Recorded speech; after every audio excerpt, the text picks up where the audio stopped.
can hear my shoes squeaking. Hello, and welcome to today's lesson. This may be the most important lecture you ever sit in on. I'm letting you sit in just for today, but you gotta pay next time. Those are magnets, okay?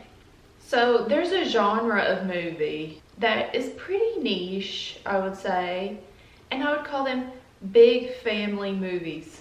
Cheaper by the Dozen, Cheaper by the Dozen 2, and Yours, Mine, and Ours will be the three that we'll be talking about today. I viewed these pieces of absolute cinema over the past few days, and I've made some notes. The one that still holds up the most to me is Cheaper by the Dozen. I've just always been very fascinated by big families because I grew up in a family of 4. I have 1 sibling. So it's like another world to me. John and Kate plus 8 and 18 kids, or is it 28 kids now and counting? I loved those shows because it was just so interesting to see like how the dynamic was between them. And that always made me wonder, who were the favorite kids in these groups? Because you can't spend that much time with all of them. Well, I guess you can if you really truly want to, if you don't have a job or anything, I guess. I always wondered, who's their favorite kids? And that's what we're doing today. I'm gonna list the kids from these big family movies, and we're gonna see where I think they rank on the favorites list of each parent. Now I know that this territory is a little bit scary, but these are movies and they're not real kids. So this is gonna kind of be like a tier list of kids, of favorite kids. So first, let's start with Cheaper by the Dozen 1. So the parents, we have Tom and we have Kate. Now, you may not be able to read this, but I'll be telling you what's up, you know? I feel like I'm a teacher with like a bad expo marker. Okay, so I'm gonna list. I used to want to be a teacher. I think the only reason why was because of the whiteboards. Okay, so we have 12 kids, aka Cheaper by the Dozen. Is that like a saying for eggs or something? Like it comes cheaper by the dozen. The kids don't come cheaper by the dozen, am I right? Let's introduce the parents first. So we have Tom, played by Steve Martin. His dream, I gotta put the top back on there so it doesn't dry up even more. Wanted to be a football coach. That was his dream. But they both wanted kids. They wanted lots of kids. And they say a quote in the movie like, as much as we wanted our big dreams, we wanted our big family more. So they kind of had to choose between the two. But he eventually does get his dream job, which is sweet. But then he eventually gives it up because he's not able to spend enough time with his kids, which is sad. It's actually kind of like, when I was watching it this time, I was like kind of relating to the parents more than the kid. Like watching this as a kid, you're like, okay, we don't care about the parent stuff. But this time I was like, this is actually such an interesting part of the movie. So we have Kate. Her dream was to be a sports reporter. And an hour after she met Tom, she knew he was the one, which is so sweet. Can't relate. She had her dream job, or like she had a job at the Tribune is what she calls it, but she started having kids, so she had to quit. And then she becomes an author, which is amazing. She writes a book about their family, and then she has to go on this book tour, and she's gone for like 2 weeks, and she's like, I don't want to spend this time away from the kids. So but I feel like an author is a good job to have, like when you have a bunch of kids, maybe, because you can like do that from home, but at the same time, they're probably interrupting you every 2.3 seconds. So they both kind of had to give up their dreams. So right there, we're bringing them, these kids, girl. But they wanted it. It was what they wanted. And I think that's kind of sweet. They love their family. Like you feel that they love their children. Like, this is what they wanted to do, which I think is really nice. So their firstborn, Nora, she's basically like the third parent, really, because she, you know, she's automatically going to be the third parent because she's the oldest. It seems like they call her a lot to babysit. Like, if they're doing stuff, like, they're like, hey, can you come watch the kids? But she has this boyfriend now who's an actor, and he doesn't like kids. He don't want kids. I think she thought she wanted the opposite of her family, but she kind of realizes, like, oh, I do want like a big family too. Like, I want us to have a big family. So that's not gonna work out with her and her man's right there. She is there for her family, but she's like trying to kind of separate herself and like make her own life, which is, you know, a normal thing. But she says this to her, she goes like, my loyalty is to Hank now. Girl, no, really, to your boyfriend. She used to go to work with her mom, like when her mom was still working at the Tribune. She would go to work with her because it was their first kid, and she's like, I can just bring her here with me, you know? So I feel like her mom has a soft spot for her in that regard. Just like your first child, you have a special place in your heart for your first child. I think Tom also, they appreciate her because she helps out so much. Like, she will put aside her relationship and her job. Like, she'll take off time from her job to watch the kiddos. So I think Nora's about number 4. Oh gosh, why didn't I get another one of these? I think she's about 4 on like both of them. So the next kid is Charlie. So the whole family is moving and he does not want to move. He has a girlfriend and he's not wanting to leave her. He's a football player. Like, he has a whole life there. And he is upset in like a teen angsty way. But he full on tells his dad, he's like, did I mention I don't like you very much? You're getting grounded, mister. And he, for literally no reason, he gets bullied like badly at school from the other kids at school, from coaches at his school. Like, he's getting like bullied for no reason, which is not okay. They're just jealous. They're just jealous of our boy Charlie. I mean, look at him. You know, there's also, this isn't technically a part of the movie, but there's a blooper reel at the end. And if you know, you know, it kind of scarred me a little bit because he's playing the son and he's with the mom and he like dips her over and they like pretend to kiss and stuff. Like, I'm like, girl. So Kate really likes him. Tom gives him a car, which is nice, kind of bribing him into not being so upset about moving. I think he's like pretty high for Kate, just from that, but maybe I'm just gonna put him high up here. We're not even gonna. He's pretty mean to his dad, so I would say that he's about. I feel like I'm being a little too middle of the pack, and I'm gonna have to end up with like 1 and 12. Then we have Lorraine, played by the Hilary Duff. Okay, that brings her up a few notches, just her being Hilary Duff. She's your girly girl. She's like, let me put on my lip gloss. I hate the hand-me-downs. But I don't know why Lorraine is complaining about hand-me-downs because she only has 1 older sister. The other girl, the younger girls, they've got like 6 older sisters. Like, she should not be complaining about the hand-me-downs because she's only getting the first hand-me-downs. Then the other kids, they're getting all these hand-me-downs. She like has this face mask on and all these college football players come in and she's like, oh, college guys? Like, she's just like, your girl's girl. I think she's a girl's girl. But an interesting thing that happens with Lorraine is that Tom goes into Lorraine's room and I think she's the first one that he tells about her mom being gone longer on this book tour. So he has like, it seems like he has a close relationship with her, or he knows that she has a close relationship with her mom too. So he wants to like talk about it to her one-on-one. And you don't really see much like one-on-one time like this. She's also really protective over the younger kids. She's protective over Charlie too, which is sweet. She like takes over him when he's being bullied. I'm gonna put her high. I'm gonna do Lorraine. See, I'm like forgetting about all the other kids. But maybe like when the older ones move out, then they all move up, you know, is what I'm assuming. But I'm gonna put her up here.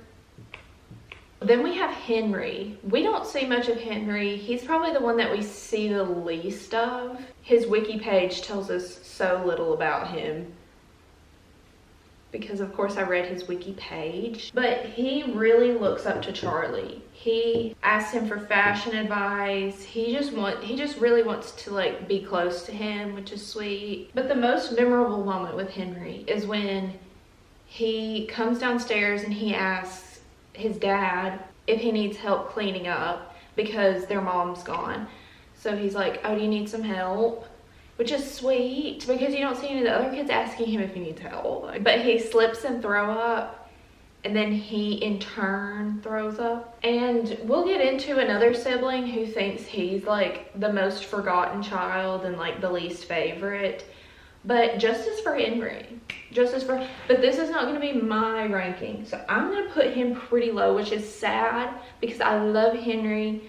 But I'm going to put him, I don't know if you see him interact with the mom at all. Maybe like a little bit. Oh, that was the worst handwriting on this planet. Because sometimes you'd rather be hated than forgotten, which I feel like is what's happening with Henry. So then we have Sarah. She's a tomboy prankster. She's the leader of the younger kids. Like, she gets the kids into stuff. It was her idea to soak Nora's boyfriend's underwear in meat. She's kind of the opposite of Lorraine, and so they have that like sisterly bickering, but they love each other, but they're just so opposite that they have like this little bickering thing. She makes fun of Mark, who we're going to talk about a lot, and calls him FedEx because she says that the FedEx truck like dropped them off at their house because he doesn't fit in with the family, which is also sweet, like super sweet of her. Tom is speaking about her in one part of the movie, and he's like, if we could just harness that ingenuity and channel it into something constructive. So he knows that she's smart, but she's using it for evil, you know? Even though he kind of deserved it, the boyfriend kind of deserved it. He did deserve it. I think she's kind of low on the mom, just because we don't really see her talk to her. But I think she's pretty high on Dad's list. Then we have Jake. He was a skater boy. He skated. And that's really all we know about this boy. But he's sweet. He's nice to people that he doesn't know. Like when the football players come to their house, he's the first one to say hello. And when their neighbor comes over to introduce himself, then he lets him come like play with them. And that's really all we know about him. We don't really know anything about the relationship with the parents. So we're gonna put him just pretty low. I'm too scared to put anyone at the bottom. So then we have Mark. Oh, Mark. He's giving main character in this movie. He has your typical middle child syndrome. Like, he is right in the middle. They forget his name multiple times. Like, they call him by a completely different name, not even like a different sibling's name, which is completely understandable, but like they just call him by the wrong name, which I would be upset too. Like, they named him, so I don't know how they're calling him just a completely different name because they came up with his name. Like, I don't know. He has a frog named Beans who causes a ruckus. Rest in peace, Beans. And he says that Beans was the only one that he could talk to, but he calls Beans a person, which is interesting. But Beans passes away, rest in peace, and he runs away. Mark ends up running away from home. He's getting his attention now, so they all go looking for him.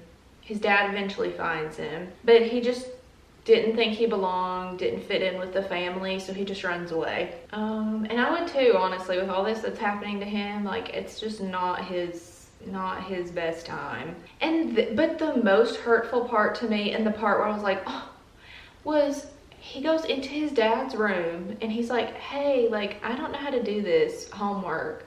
Can you help me? And his dad is like, no, ask your sisters. And then he looks so sad and disappointed. Like, it's really sad. But he's giving the main character in the movie though, so maybe that helps it.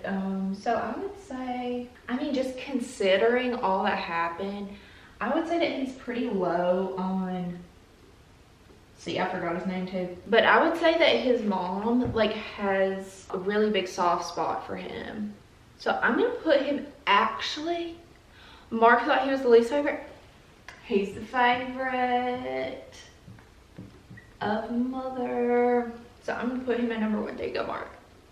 I got you. So when we get into the younger kids, we don't see really as much of them, or like they don't really have their, like their personalities aren't even like really developed yet. We don't really see much of them like on a deeper level. So then we have Jessica and Kim, who are twins, and we're gonna put them together just like the twins always love, just being put together and everything. They are smart queens, but they're also smart aleck queens. Their mom tells them both to stop correcting their teacher in front of the class. So that kind of shows you what their vibe is. But Jessica, she's trying to make Mark feel better, like after he runs away and when he's like, I don't fit in.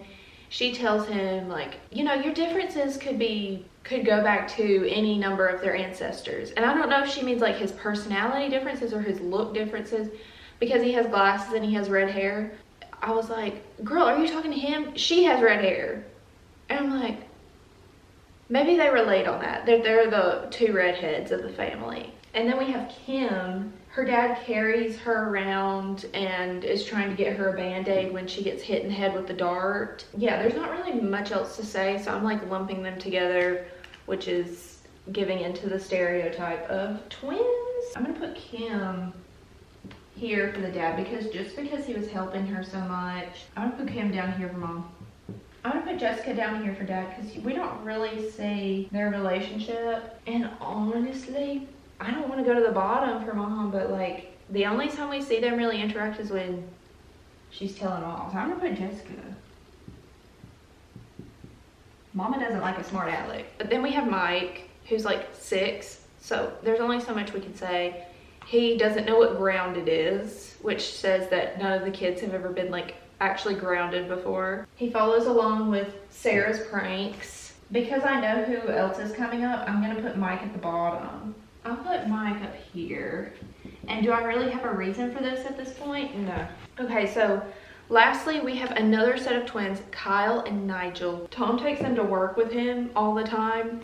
So I feel like he must like have a strong bond with them, you know, like, cause they're with him a lot more than the other kids. Honestly, I couldn't even tell them apart through the whole movie unless they specifically would like say their name. But they're kind of like, they're not nice to their teachers really. One of them tells their teacher to step off Missy, and then Tom tells them don't say that unless it's with humor. We're gonna put Kyle and Nigel.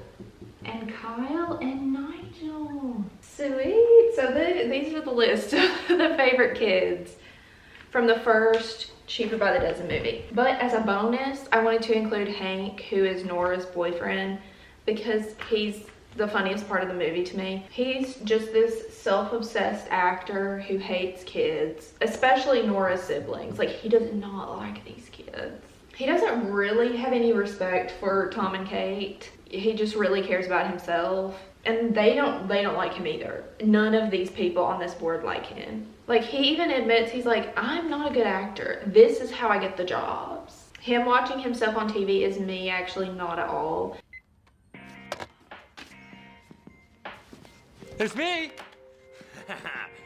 Aw. So we're gonna put him just at the bottom, just Hank. He is at the bottom. But at least he's funny. So I'm gonna go over this a little bit quicker. So we've moved on to Cheaper by the Dozen 2. So it's a couple years later. It's summertime. They're going on this trip to the lake together. Tides have changed a little bit. I think this list is going to change quite a bit. This movie, we don't really see them as closely as we did in the first movie. This one's more of just like slapstick, just silly, goofy vibes. It's not as deep as the first movie, if these movies can get deep. So Nora, firstborn, she's pregnant now. She's married and pregnant. So a lot has changed in the past couple years. And then she has her baby. And I think that makes her go way up, because this is giving them their first grandkid. So I'm gonna put Nora up here. I'm gonna put her up here. She's one of the faves. Then we have Charlie. He has a crush on Anne, who is one of the Murtaugh siblings, who we'll get into in a moment. The Murtaugh siblings are the rival family of the Bakers, and they have 8 kids. He's known her for a long time, and he's like, "Ooh, I like her now, actually." Actually, he just likes her lower back tattoo. He wants to open a shop in the town where the lake is, which I think the dad appreciates. I think he's gonna like that. I guess he means an auto shop, because he's been working at an auto shop, but like his ex's dad owned that auto shop. If I were Anne, I'd be like, so, I'd be asking like, is it because of your ex? Like, you know, I'd be like that. So I think he's kind of high on here, because I think he likes this job for him. And I'm gonna put him about middle, because we don't really see them interacting, which is probably for the best. Then we have Lorraine. Okay, this queen got an internship in New York for Allure magazine. Okay, maybe they heard she was Hillary Duff. And she helps Sarah get ready for her date, which is like the opposite of her. She's like very tomboy, so she helps her get ready for her date. Their relationship is really sweet. I think Tom is more upset about her leaving and moving to New York. He's happy for her, but he's just so sad and upset that she is going low on the list. But you could say that he is so upset because he loves her so much, but at this moment he's not exactly ecstatic. And I think Kate is like, "Queen, go off. Queen, go off." She's like, you have to let her go, live her dreams. Then we have Henry again, once again. Did not learn one single new thing about this young man, except for the fact that he got better at the clarinet, which is really awesome. So we're gonna put him middle of the pile once again. Justice for Henry. So Sarah, she is the main character of this one. She's giving her main character moment in Cheaper by the Dozen too, in 2005, I think. She's having her main character moment with Taylor Lautner, who is one of the Murtaugh boys. She's wanting to look cute for the date, and she's embarrassed to wear makeup, so she ends up stealing some makeup. She goes on a date to see Ice Age. I mean, what else could you want in your life? Taylor Lautner and Ice Age. Tom at one point actually asks for Sarah's help to prank the Murtaugh dad, because they are enemies. They're mortal enemies. And he's like emotional. They're both emotional over her going on her first date. So she's kind of, I think she's kind of moved up a little bit. I'm gonna actually put her up here, because she's just seeing her daughter grow into a woman, and it's just like a sweet moment for her. But he's not having it. He shows up at the date and he's upset. But at the same time, you can see that he cares a lot about her. Then we have Jake. All I had in my notes was, girl, I honestly don't know. We did not learn one new thing about Jake. Jake, I'm so sorry, sir. But you were going at number 11. And for mom, we're gonna put you at number 12, because we don't really know what's happening with Mr. Jake here. So Mark, he was the main character in the last movie, but this one we don't really see as much from him. He's actually causing some havoc. He gets in trouble a couple of times. He brought explosives to like this dinner party and was in a golf cart which crashed into the tennis court which his parents were playing on, but it wasn't his fault. It was one of the Murtaugh boys. So I think he goes down on the list. Like, I think he probably caused some of the most trouble, and like embarrassed him the most in front of these people. So I'm gonna say he's pretty low. Oh, we're seeing all the girlies are up here and all the boys are like, So then we have Jessica and Kim again, who are the twins. And we really like, the know-it-all girls are back at it again. And I don't want to say kids are annoying, but then we have Mike again. He hasn't really found himself yet. He's 8 at this point. And I get it. But you don't have to give in to the peer pressure, buddy. He's always just going along with what his older siblings say. See, there's not really much. This is more about the Murtaugh family, this movie. Then we have Kyle and Nigel. They were the only ones who showed up for the family competition. Out of all 12 kids, they showed up for their father, even though they were probably forced to. Their loyalty lies with their dad now. That's a callback. I'm gonna put Kyle. I still don't know which is which, but yeah, they're always like pretty high on the list. Plus they're the youngest, you know, parents have soft spot for the youngest too. And then for our bonus this time, Nora's husband, Bud. Bud also says that they're trying to eat organic, which her boyfriend also said, so she knows how to pick those healthy boys. But his parents wouldn't let him eat s'mores when he was a kid, so he may have some trauma, who knows. We don't really get into that. And Cheaper by the Dozen too. Honestly, like, he's a much nicer guy, and he's like marriage material, you know, from what we can see. But like, Hank was at least entertaining and funny, but you know, but I think Bud is still. The parents, I think, like him, but they don't like him that much. So I'm very passionate about this, apparently. I also want to get into the Murtaugh family, who's the other family at this lake. So now we have the Murtaugh family. Murtaugh. Fail. So we have the dad, who is Jimmy. He went to high school with Tom. They're very competitive with each other. Then we have Serena, who is his third wife. She's really nice to the Baker family, and I actually really like her. She's like actually a queen. So first we have Calvin. We don't see much Calvin. All I know about Calvin, went to Yale, buff. So I feel like Jimmy is very like proud of the fact that his kids go to good schools, and him also being the oldest kid, I feel like he loves Calvin. I feel like he likes Calvin. Serena, I don't know. Like, we don't see much of Calvin at all. Then we have Anne, who we probably see the most of out of the Murtaugh family, other than Taylor Lautner. So Anne is the girl that Charlie has the crush on. She's the superstar at Yale, also getting her MBA, and then is gonna work at Murtaugh Enterprises. So Jimmy is live, laugh, loving life. But she likes art. She's like an artist girl, and this is like her little like, I'm giving up your dream, dad, not mine. She likes art, she likes tats, she likes Charlie, which are 3 things that her dad would probably not enjoy. So at first I want to put her up here, but then I think she kind of would go down. But I'm gonna do it from the point where he's talking about her, and he calls her his superstar, so we're gonna put her at number 1. Serena, I'm gonna put her kind of low, and I can't really explain why. I feel like she wants to be his superstar, so if he's putting too much energy into her, he's not putting energy into her. And I don't know that, we don't even get that from the movie, but that's just what I'm feeling. Then we have Daniel. He reads. That's literally all we know about Daniel. Daniel is just kind of like chilling out here. He's just out here just like reading and stuff. Then we have Becky. Quite literally know nothing about her. Love her though. We're gonna put her at the bottom.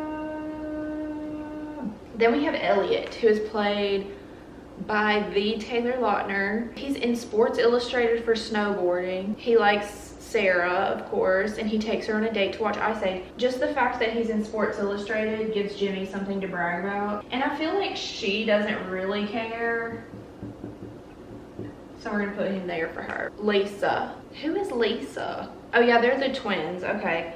So we have Lisa. She's a twin. Queen, twinning. I'm gonna put her down here for him. but I'm gonna put her here because I feel like she has a soft spot for the twins. And then we have Robin, who she's seen Roman. I was gonna put Roman. Serena is like braiding her hair at one point, so I thought that was sweet, and that's really the most we see her doing with the kids.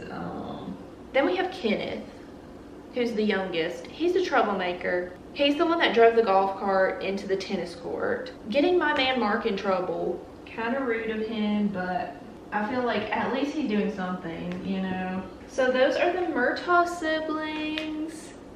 So next we're gonna get into yours, mine, and ours. Hold on, I need to get a new battery because this is taking way longer than I thought.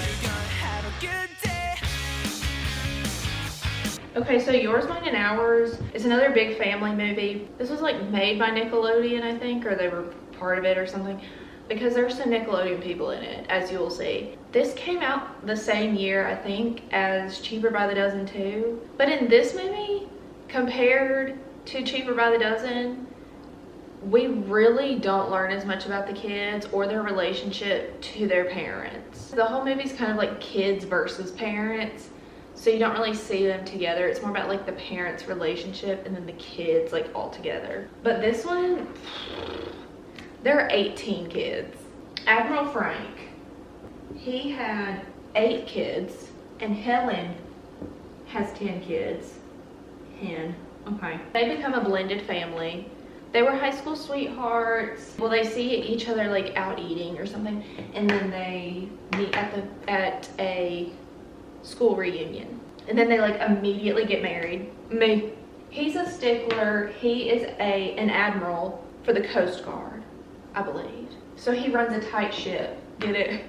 But she is more like free, just like they're just opposites. He calls her free to be you and me, is how he describes her when he's angry with her. This is not gonna be enough room. I'm gonna have to make these small. 18. Like, it's even hard for me to write 18. Imagine having 18 children. So we're gonna start with Admiral Frank's children. So first we have William, the oldest son. He becomes class president. You can tell that he's just like a put together guy, like his dad. So I think he likes that. But he's also the leader of trying to break them up, which, you know, Frank is not liking that because he has loved her all his life. So I put William. Hello, I'm gonna run William. I'm starting to write. Okay. I'm gonna put him at like number 4. And I think he would be like kind of low on hers.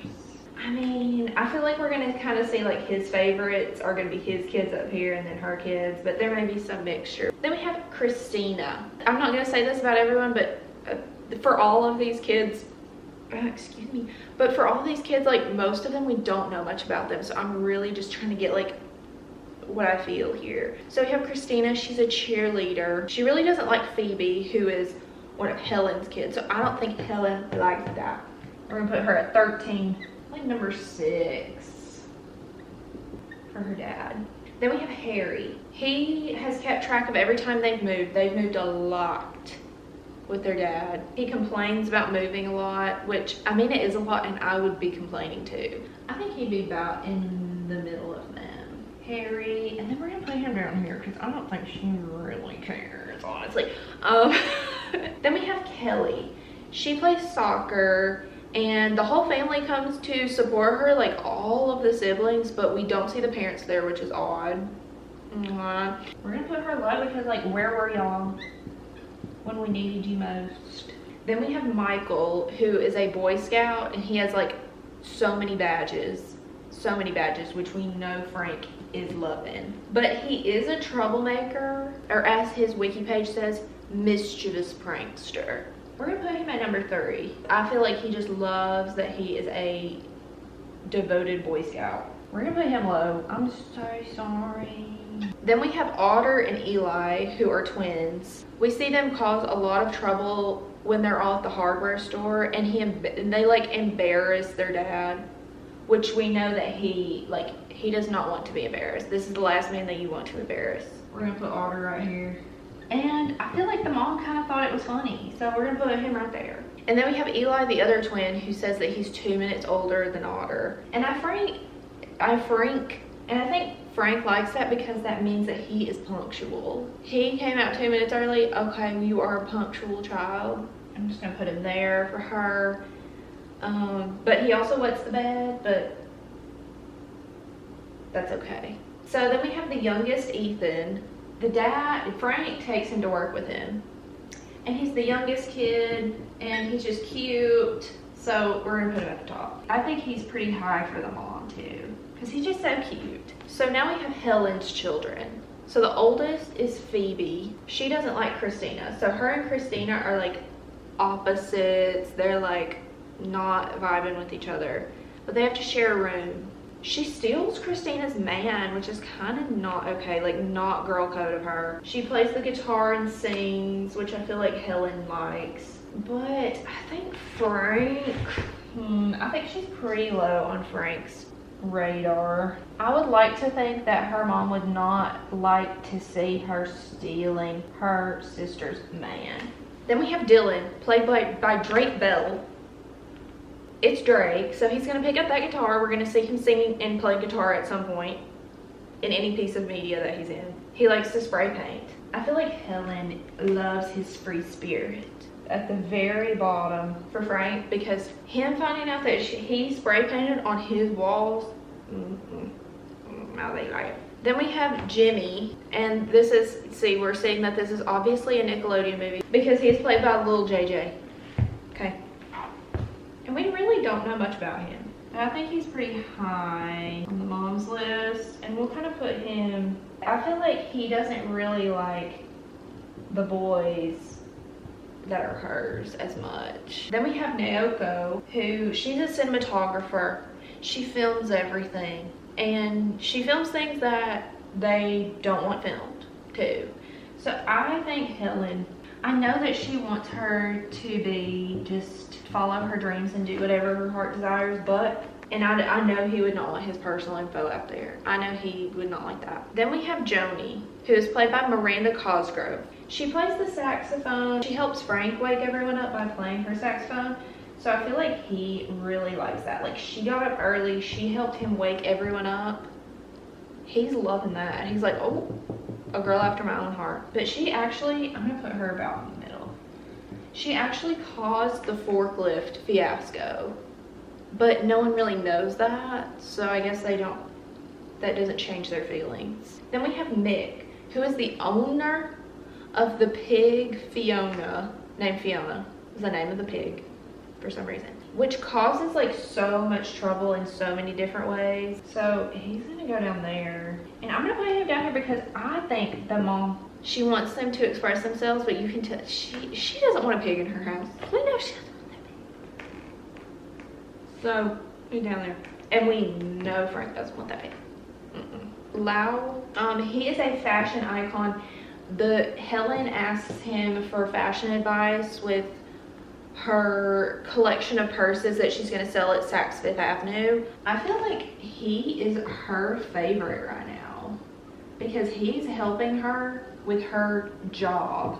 I think he would like that because he's helping her. Then we have Bina and Marissa, who are twins. The Admiral let them plant a garden. Like, he seems pretty sweet to them. I'm gonna put them right there. But actually, we're gonna take Marissa and we're gonna put her, I think there's a space right here, because there's a part where they're recording their answering machine, and Marissa, she is slowing them down, and I know Frank does not like that.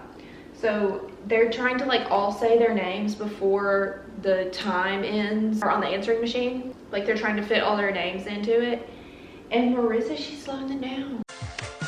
How you doing, Frank? Helen, Harry, Jimmy, Marissa, Bina, Malcolm, Michael, Harry, Jimmy, Marissa, Bina, no. And then Aldo, I didn't even put anything for Aldo. I think literally all we know is that he like likes candy. So we're gonna put Aldo actually here. I think this is the list.